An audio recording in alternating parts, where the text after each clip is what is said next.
आधी घरवाली। सिमरन की छोटी बहन विभा माँ के होते हुए भी सिमरन के ही पीछे लगी रहती थी। सिमरन, आ गई हो तो इसे खाना खिला दो। बोल रही है तुम जब तक नहीं खाओगी ये भी नहीं खाएगी। क्या है विभा, तुम खा लिया करो ना, मुझे ऑफिस से आने में देर हो जाती है। और कोई छोटी बच्ची तो हो नहीं तुम जो खाना भी नहीं खाती हो कि दीदी आएगी तो ही खाऊंगी। हाँ हाँ, छोटी बच्ची ही समझ लो। और एक बात, जब आपको पता है कि मैं आपके बिना नहीं खाती हूँ तो रोज रोज क्यों बोलती हो? अरे क्या है ये, दोनों बहनें कम माँ बेटी ज्यादा लगती हो। अरे दीदी की शादी हो जाएगी तब क्या करेगी बोल। जब होगी तब की तब देखेंगे। मैं तो दीदी के साथ ही रहूंगी हमेशा। दोनों की शादी ऐसे घर में कर देंगे जहाँ दो भाई हो। खैर, मामला आया गया हो जाता है। एक दिन सिमरन के पापा जब घर आते हैं। तुम लोगों के लिए अच्छी खबर है। वर्मा जी है ना मेरे दोस्त, उन्होंने सिमरन बेटी के लिए रिश्ता बताया है। बहुत अच्छा लड़का है, सिमरन को भी पसंद कर लिया है और कल वो लोग आ रहे हैं सिमरन को देखने अपने घर। सिद्धांत अपने माता पिता के साथ सिमरन को देखने आता है। उसे सिमरन अच्छी लगती है और शादी तय हो जाती है। सिद्धांत की माँ कहती है, अब तो हम लोग ले जाएंगे जल्द ही अपनी सिमरन को यहाँ से। अरे हाँ हाँ, क्यों नहीं, आपकी ही है अब तो हमारी बेटी। दूर खड़ी विभा सब सुन रही होती है। अब तो दीदी की शादी हो जाएगी, फिर तो वो चली जाएंगी। दीदी के बिना मैं कैसे रहूंगी? कुछ ना कुछ तो करना ही होगा जिससे दीदी की शादी ही ना हो। सभी के जाने के बाद क्या शादी के बाद दीदी हम लोगों के साथ नहीं रहेंगी? अरे नहीं तो फिर क्यों रहेगी, शादी हो जाएगी तो अपने घर चली जाएगी ना। तो मैं भी जाऊंगी उनके साथ, मेरा भी सामान पैक कर देना।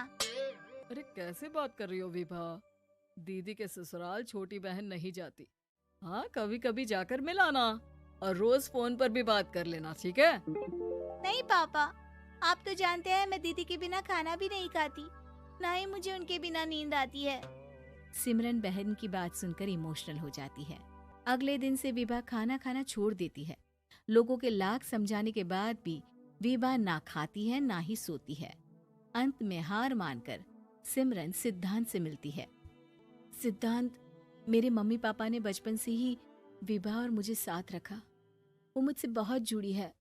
मुझे उसकी टेंशन रहेगी शादी के बाद, क्योंकि वो मेरे बिना नहीं रह सकती है। अरे ये तो छोटी सी बात है, वो हम लोगों के साथ हमारे घर में रह सकती है। जब उसकी अकल आ जाएगी या वो समझ जाएगी कि तुम्हारा घर वो नहीं बल्कि ये है, तो हम उसे घर छोड़ आएंगे, ठीक है? सिमरन खुश हो जाती है क्योंकि वो यही चाहती थी। वो माँ पिता से बात कर लेती है। अरे कैसी बात कर रही हो सिमरन, भला बेटी के ससुराल में हम छोटी बहन को कैसे भेज दे, जमाना क्या कहेगा? अरे तो पागल हो गया है, मना कर दे। इस शादी में इन लोगों का तो ये चलता ही रहेगा। कभी बहन यहाँ आ रही है, कभी वो बहन के पास जा रही है। अरे शादी हो रही है, कोई मजाक थोड़ी ना हो रहा है ना बाबा ना। माँ कैसी बात कर रही हो, सिमरन से मैं जुड़ाव महसूस कर रहा हूँ और इतनी सी बात के लिए इतनी अच्छी लड़की को कैसे छोड़ सकता हूँ? सिद्धांत की भी जिद होती है कि वो सिर्फ सिमरन से ही शादी करेगा, और होता भी वैसा ही है। सिद्धांत और सिमरन की शादी हो जाती है और दहेज में आ जाती है विभा। शादी के बाद बुआ सास कहती है, अरे माँ ना, साली आधी घर वाली होती है, लेकिन ये क्या, तुम तो उसे घर ही ले आए। तभी चाची कहती है, सिद्धांत को तो हम लोगों ने सीधा समझा था, लेकिन सबसे तेज तो यही निकला। अरे देखो कैसे दहेज तो नहीं लिया, लेकिन साली पर कब्जा कर लिया। सिद्धांत ने इस और तो सोचा ही नहीं था, लोग उन लोगों के बारे में ऐसी भी बात करेंगे। वो वहाँ से चला जाता है और चुपचाप अपने कमरे में लेट जाता है। क्या हुआ सिद्धांत, तुम अचानक से परेशान हो गए, कोई बात है क्या? अरे नहीं नहीं, वो थक गया था ना, शादी की सारी तैयारी और रस्मों के बीच, सोच रहा हूँ थोड़ा आराम कर लूँ।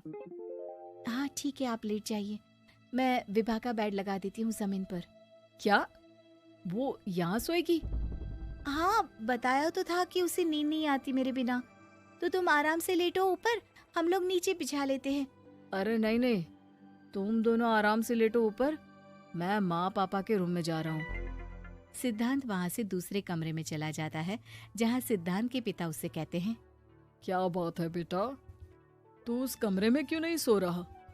बहू से लड़ाई हो गई है क्या शादी के पहले दिन ही? अब नहीं पापा, वो दोनों बहनों को बात करनी थी और मुझे नींद आ रही है, तो मैं यहाँ सोने चला आया। अगले दिन सिद्धांत तैयार होकर ऑफिस जाता है।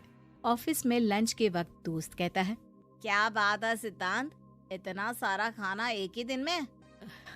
हाँ यार, वो सिमरन को खाना बनाने का शौक है तो उसी ने बनाया है।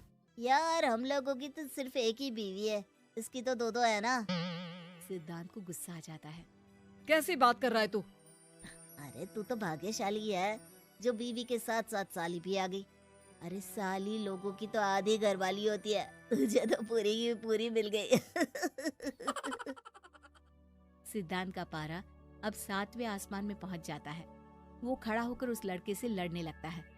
हाँ, मेरी शादी में मेरी बीवी के साथ मेरी साली भी आई है, ये सच है, लेकिन सिर्फ कुछ समय के लिए, क्योंकि उसने सिमरन को बचपन से ही माँ की तरह देखा और यूं अचानक वो सिमरन से अलग नहीं रह सकती थी। इसलिए सोचो, अगर मेरी बीवी उसके लिए माँ का स्थान रखती है तो मेरा दर्जा क्या हुआ?